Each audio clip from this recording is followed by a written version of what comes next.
Santa Fe High School. On the morning of May 18, 2018, 17-year-old Dimitrios Pagurtzis arrived at Santa Fe High School in Santa Fe, Texas, wearing a trench coat and carrying a shotgun and a .38 caliber revolver he had taken from his father. Shortly after 7:30 a.m., he walked into first period art class and opened fire. The attack lasted approximately 30 minutes as Pagurtzis moved through the school, targeting students and teachers across multiple rooms. By the time officers arrived and engaged him, 10 people were dead and 13 others had been wounded. Among the dead were 8 students and 2 teachers. In the aftermath, investigators discovered that Pagurtzis had deliberately spared certain students, later telling police he liked them and did not want to kill them. He surrendered to authorities and was taken into custody without further incident. In the days leading up to the attack, Pagurtzis had shown warning signs that were later recalled by classmates. He had worn a long coat to school every day for weeks despite warm weather. Investigators also found pipe bombs and pressure cooker devices planted around the campus, though none detonated. Pagurtzis was charged with capital murder and attempted capital murder. Due to ongoing concerns over his mental competency, he was ruled incompetent to stand trial and has since been held in a maximum security mental health facility. The Santa Fe shooting became the deadliest school shooting in Texas history until it was surpassed 4 years later, and one of the deadliest in American history at the time it occurred. Oxford High School. On November 30th, 2021, 15-year-old Ethan Crumbley pulled out a 9mm semi-automatic handgun in the hallway of Oxford High School in Oxford, Michigan, and opened fire. The gun had been purchased by his father, James Crumbley, just 4 days earlier. Ethan had asked for it as a Christmas gift and had gone to a shooting range with his father the day after the purchase. That same morning, school officials had called Ethan's parents in after a drawing was found on his desk depicting a gun and a bleeding figure alongside the words, "The thoughts won't stop, help me." His parents refused to take him home. Hours later, Ethan opened fire in the hallway, killing 4 students: Hannah St. Juliana, 14, Tate Meyer, 16, Madison Baldwin, 17, and Justin Schilling, 17. 7 others were injured. Ethan surrendered to arriving officers without resistance. In the investigation that followed, prosecutors took the unprecedented step of charging both of Ethan's parents with 4 counts of involuntary manslaughter each, holding them responsible for ignoring warning signs and providing access to the firearm. Both James Crumbley and Jennifer Crumbley were convicted at separate trials in 2024, and each sentenced to 10 to 15 years in prison. Ethan Crumbley pleaded guilty to terrorism and murder charges and was sentenced to life in prison without the possibility of parole, making him the youngest person in Michigan history to receive such a sentence. Red Lake Senior High. On March 21, 2005, 16-year-old Jeff Wise began his attack at home on the Red Lake Indian Reservation in Minnesota. That afternoon, he shot and killed his grandfather, Darrell Lussier, a tribal police officer, and Lussier's companion, Missy Dodier. He then took his grandfather's police vehicle and 2 firearms and drove to Red Lake Senior High School, where he had been a student. At the school entrance, Wise shot and killed an unarmed security guard, Derek Brune, 28. He then moved through the school, shooting at students and staff in the hallways and classrooms. Inside, he killed teacher Neva Rogers, 62, and 5 students. A 6th student survived a gunshot wound to the head. When police arrived and exchanged gunfire with Wise in a vacant classroom, he turned the weapon on himself. 10 people were killed in total, including Wise himself, and 5 others were wounded. The attack was the deadliest school shooting in the United States since Columbine. Investigators found that in the weeks prior, Wise had posted messages on neo-Nazi websites and had written short stories and animations depicting school shootings. He had a history of mental health issues and had been placed on an increased dosage of Prozac in the months before the attack. Fellow students recalled that he had been bullied for years. The Red Lake tribal community held private funeral services for the victims and later established a trust fund for survivors and the families of those killed. Northern Illinois University. On February 14, 2008, 27-year-old Stephen Kazmierczak walked onto the stage of a large oceanography lecture hall in Cole Hall at Northern Illinois University in DeKalb, Illinois, while approximately 160 students were in the middle of class. He stepped out from behind the stage curtain at approximately 3:05 p.m. carrying a Remington 12-gauge shotgun and 3 handguns. Without warning, he opened fire on the packed auditorium. Students dove under seats and rushed for exits as Kazmierczak moved across the stage, continuing to fire into the crowd. The attack lasted approximately 2 minutes. He killed 5 students and wounded 21 others before turning the shotgun on himself as officers arrived.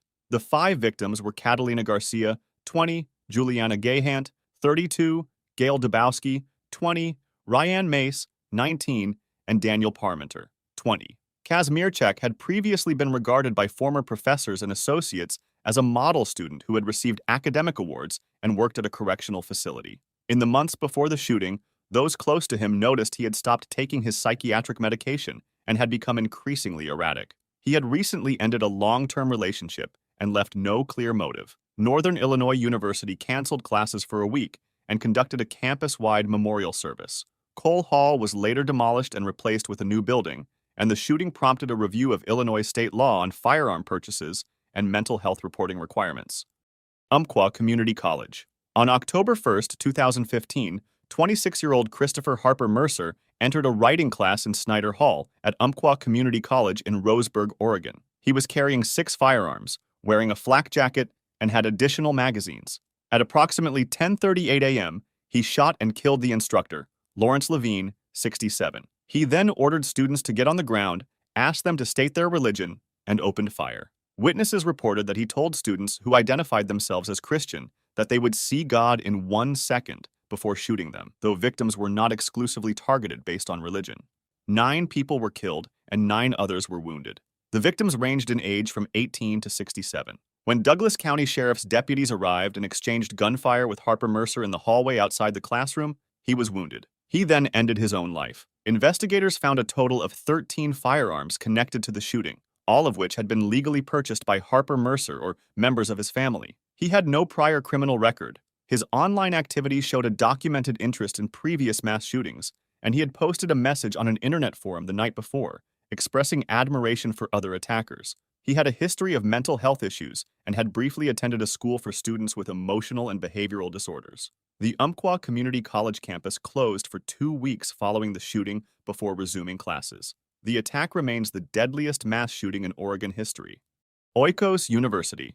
On April 2, 2012, 43-year-old Won Go walked into Oikos University, a small Korean Christian college in Oakland, California, carrying a .45 caliber semi-automatic handgun.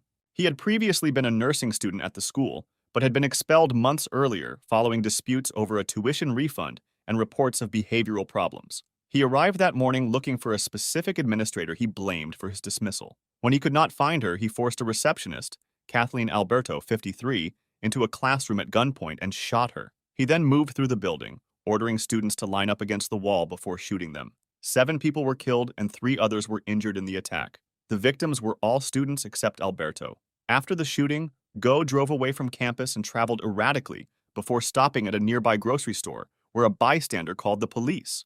Officers arrested him in the parking lot without incident. He told investigators he had wanted to kill the administrator and had planned the attack for several weeks. At the time, it was the deadliest mass shooting in Oakland's history and the deadliest school shooting in California since 1976. Go was charged with 7 counts of first-degree murder. After years of legal proceedings during which he was twice ruled mentally competent to stand trial, he pleaded no contest in 2017 to all charges and was sentenced to 7 consecutive life terms without the possibility of parole. University of Texas Tower. In the early hours of August 1, 1966, 25-year-old Charles Whitman, a former Marine and engineering student at the University of Texas, killed his mother Margaret in her apartment in Austin and returned home to kill his wife, Kathy, as she slept. In notes left at both scenes, he stated he did not understand his own impulses and asked that his brain be examined following his death. Later that morning, Whitman arrived on the University of Texas campus, carrying a footlocker packed with food, water, ammunition, and several firearms. He rode the elevator to the 27th floor of the main building tower and climbed to the observation deck. At approximately 11:48 a.m., he began shooting pedestrians on the campus grounds and the streets below. His accuracy at long distances sent crowds scattering and pinned bystanders and law enforcement behind cover across a wide area. For 96 minutes, police officers and armed civilians exchanged fire with Whitman on the deck, while others attempted to reach the wounded on the ground. 14 people were killed during the tower attack, and an additional victim who had been wounded that day died of her injuries in 2001, bringing the total death toll to 17, including his mother and wife. 31 others were wounded. Officers Ramiro Martinez and Houston McCoy reached the observation deck and shot Whitman at approximately 1:24 p.m. The Austin shooting is widely regarded as a turning point in American law enforcement, directly contributing to the formation of the first police SWAT units in the country. Columbine High School. On the morning of April 20th, 1999, 18-year-old Eric Harris and 17-year-old Dylan Klebold drove to Columbine High School in Littleton, Colorado, carrying firearms and explosive devices. Their original plan had been far larger in scale. They had constructed 2 propane tank bombs and placed them in the school cafeteria, timed to detonate during the busiest lunch period. When both devices failed to go off, Harris and Klebold retrieved additional weapons from their vehicles and approached the school on foot. They opened fire near the west entrance, killing 2 students outside, and then moved inside toward the library, where the majority of the killing took place. Over approximately 49 minutes, they killed 12 students and 1 teacher, Dave Sanders, who was shot while directing students to safety. 21 others were wounded. Harris and Klebold moved through multiple areas of the school before returning to the library, where both turned the weapons on themselves. Investigators found that the pair had spent over a year planning the attack, documenting their intentions in journals, homemade videos, and written notes that were later recovered. Both had been enrolled in a court-ordered anger management program following a prior arrest for vehicle break-in. The Columbine shooting became the defining mass shooting event of the late 20th century, fundamentally reshaping school security practices and law enforcement response protocols, and has since been referenced by perpetrators of numerous subsequent attacks. Marjory Stoneman Douglas. On February 14th, 2018, 19-year-old Nicholas Cruz arrived by rideshare at Marjory Stoneman Douglas High School in Parkland, Florida, a school from which he had been expelled the previous year for behavioral violations. He was carrying an AR-15 style semi-automatic rifle, multiple loaded magazines, and a backpack with additional supplies.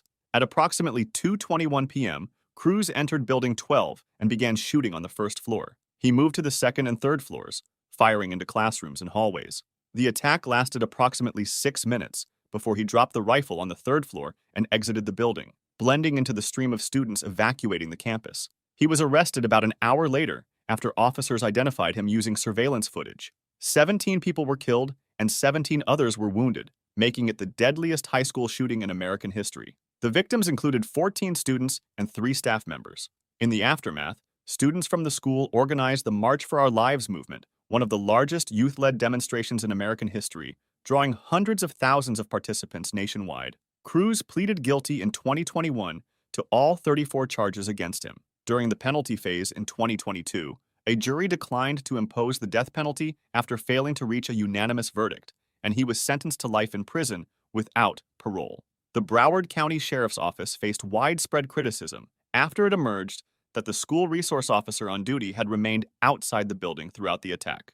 Robb Elementary School. On May 24, 2022, 18-year-old Salvador Ramos shot and wounded his grandmother at their home in Uvalde, Texas, before driving to Robb Elementary School. He crashed his truck into a drainage ditch near the school, exchanged gunfire with 2 approaching officers, and entered the building through an unlocked rear door at approximately 11:33 a.m. He moved into 2 connected 4th-grade classrooms and barricaded himself inside. Over the course of the next hour and 17 minutes, he fired continuously. When officers eventually breached the classroom at 12:50 p.m. and shot and killed Ramos, 19 students aged 9 and 10 and 2 teachers, Ava Morales and Irma Garcia, were dead. 17 others had been wounded. Law enforcement from multiple agencies had gathered in the hallway outside the classrooms within minutes of Ramos entering the building, but did not attempt to confront him. A commander on the scene made the decision to wait, believing it was a barricade situation rather than an active shooting. The Texas Department of Public Safety later called the decision to hold back the wrong decision. Multiple independent investigations concluded that officers had the capability to breach the classroom far sooner. 19 officers and officials connected to the response were later suspended or subjected to disciplinary proceedings. The Uvalde shooting became the deadliest school shooting in Texas history. Sandy Hook Elementary. On December 14, 2012, 20-year-old Adam Lanza shot and killed his mother, Nancy Lanza, at their home in Newtown, Connecticut, as she lay in bed. He then drove her car to Sandy Hook Elementary School, where she had occasionally volunteered with students. Armed with a Bushmaster XM 15E2S semi-automatic rifle, a Glock handgun, and a Sig Sauer handgun, Lanza shot through the locked glass front entrance at approximately 9:35 a.m. and entered the building. He moved directly to 2 first-grade classrooms and killed 20 children between the ages of 6 and 7, as well as 6 adult staff members, including Principal Don Hochsprung and school psychologist Mary Sherlock, who were both shot in the hallway after moving toward the sound of gunfire. The entire attack lasted fewer than 5 minutes. When officers arrived and entered the school, Lanza turned the gun on himself. None of the 20 children survived. Investigators found that Lanza had obsessively tracked prior mass shooting incidents and maintained detailed records of them. He had a history of significant mental health issues and had been largely isolated from peers for years prior to the attack. Sandy Hook Elementary School was demolished and rebuilt on the same site. The shooting prompted the most significant national gun control debate since Columbine, but produced no new federal firearms legislation. With 26 victims killed at the school, Sandy Hook became the second deadliest school shooting in American history, surpassed only by Virginia Tech. Virginia Tech. On April 16, 2007, 23-year-old Seung-Hui Cho carried out 2 separate attacks on the campus of Virginia Polytechnic Institute and State University in Blacksburg, Virginia. At approximately 7:15 a.m., he shot and killed 2 students, Emily Hilscher and Ryan Clark, in a dormitory room. Campus police initially treated the incident as an isolated domestic disturbance and did not lock down the campus. More than 2 hours later, at 9:40 a.m., Cho entered Norris Hall, an engineering classroom building, carrying 2 handguns and over 400 rounds of ammunition. He chained the entrance doors shut from the inside and moved methodically from classroom to classroom on the second floor, shooting students and faculty. He killed 30 people in Norris Hall in approximately 10 minutes before ending his own life as police breached the building. Between the 2 attacks, Cho had mailed a package to NBC News containing videos, photographs, and a written manifesto detailing his grievances. The footage was broadcast 2 days later. In total, 32 people were killed, and 17 others were wounded. Cho had been flagged as a concern by multiple faculty members, and a Virginia district court had ordered a mental health evaluation in 2005 after a judge found him to be a danger to himself. But that adjudication had not been entered into the federal background check database, allowing him to legally purchase both firearms used in the attack. The Virginia Tech shooting prompted immediate legislative changes to federal background check reporting requirements and remains the deadliest school shooting ever carried out by a single individual in American history. The Covenant School. On March 27, 2023, 28-year-old Audrey Hale drove to the Covenant School, a private Christian elementary school in the Green Hills neighborhood of Nashville, Tennessee. At 9:57 a.m., Hale sent a direct message to a childhood friend on Instagram stating, "I'm planning to die today." The friend contacted authorities, but the attack had already begun before officers could respond. At 10:10 a.m., Hale shot through a set of locked glass side doors and entered the building armed with an AR-15 style rifle, a Kel-Tec Sub 2000, and a handgun. A custodian who witnessed the breach attempted to flee and was shot and killed. Hale moved through the school and onto the second floor, firing into hallways and rooms. 6 people were killed. Students, Evelyn Deekhouse, Hallie Scruggs, and William Kinney, all 9 years old. Substitute teacher, Cynthia Peak, 61. Head of school, Catherine Kuntz, 60. And custodian Mike Hill, 61. 14 minutes after the first 911 call, officers Rex Engelbert and Michael Colazzo located Hale on the second floor. Engelbert opened fire with a rifle, and Hale went down. When Hale attempted to raise a weapon again, Colazzo moved in and fired additional rounds.